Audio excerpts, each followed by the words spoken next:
এই যে দেখেন যে উরু খবর যেহেতু ওই আবার বললে আবার তারা আবার কি মনে করে না করে, তাই যেভাবে বলা উচিত ওইভাবেই আমরা বলি যে আমাদের তাদের কাছ থেকে আমরা বোয়িং কিনবো, এলএনজি কিনবো, উচ্চ দরে গম কিনবো, সেই চুক্তিও তারা করে এসছেন, বিমান কেনার জন্য করে আসছেন। যদিও পাল্টা শুল্কের মধ্যে একটি শর্ত রয়েছে যে আমরা যদি তাদের পাল্টা শুল্ক যারা আমাদের যে 20% যেটা আমাদেরকে দিয়েছেন সেই সুবিধাটুকু যদি আমরা পেতে চাই তাহলে তাদের এখান থেকে আমাদেরকে কাঁচামাল ক্রয় করতে হবে। It's a condition. এখন কাঁচামাল আমরা কি কাঁচামাল তাদের কাছ থেকে আনতে পারি? তো পোশাক খাত যেহেতু আমাদের বাংলাদেশের যে যুক্তরাষ্ট্রের বাজারে বাংলাদেশের যে পণ্যগুলো রপ্তানি হয় সেগুলোর মধ্যে পোশাক খাত সবচেয়ে বেশি রপ্তানি করে থাকে। তো এই পোশাক খাতের মধ্যে আমরা কি তাদের কাছে কাঁচামাল আনতে পারি? সেটা একমাত্র হচ্ছে তুলা।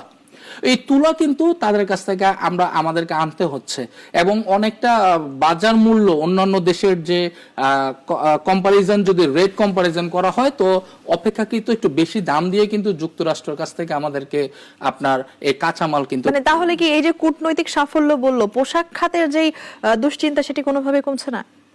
পোশাক খাতের দুশ্চিন্তা কিছুটা কমেছে, একবারে যে কমছে না তা না। আগে যেখানে 35% দিতে হতো সেখানে 15% তারা কমিয়েছে।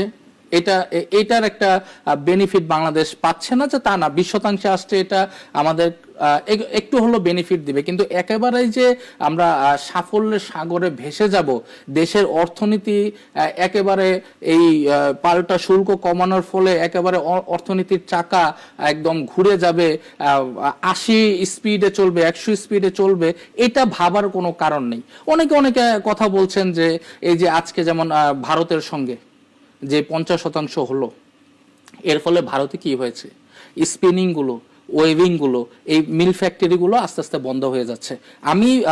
আমি আজকে বেশ কিছু ভারতের ব্যবসায়ীদের সঙ্গে এবং আমাদের দেশীয় ব্যবসায়ীদের সঙ্গে আজকে আমি এই বিষয়টি নিয়ে অনেক কথা বলেছি। তো দিন শেষে আমরা জেনেছি যে এটা আমাদের, সে শুরুতে বলছিলাম যে এটা আমাদের জন্য অনেক চ্যালেঞ্জিং। কেন চ্যালেঞ্জিং?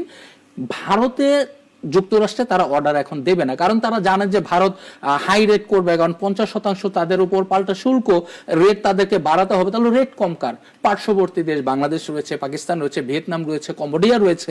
এখন বাংলাদেশে সে বায়ারগুলো আসছে, তারা কিন্তু ইনকোয়ারির পরিমাণ কিন্তু বাড়িয়ে দিয়েছে।